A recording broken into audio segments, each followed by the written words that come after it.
All right, the New York Times is running a scathing report on its site on the president. That probably doesn't warrant a Fox News alert. The time period it covers, though, from decades ago, well, that might.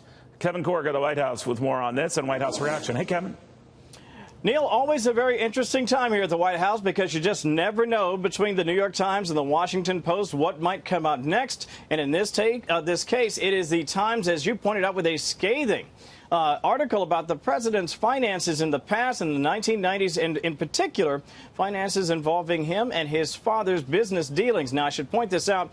Charles Harder is an attorney for the president, private attorney. He says the Times has got it all wrong on this. They are completely inaccurate. In fact, we have a statement that I want to share part of it with you. I don't want to read it all because it's somewhat lengthy, but I can give you this just to give you sort of a sense of what Charles Harder, the president's attorney, is saying about this huge piece in the New York Times this afternoon. He says the New York Times allegations of fraud and tax evasion are 100% false and highly defamatory.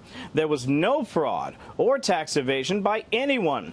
The facts upon which the Times bases its false allegations are extremely inaccurate. All estate matters were handled by licensed attorneys, licensed CPAs, and licensed real estate appraisers who followed all laws and rules strictly. The Times is saying that the president engaged in tax schemes that involved his father's business dealings. We'll keep digging. I've reached out to White House officials. I've yet to hear back, Neil, but as soon as I do, I promise to pass it along to you. Back to you. All right. Thank you very much, my friend.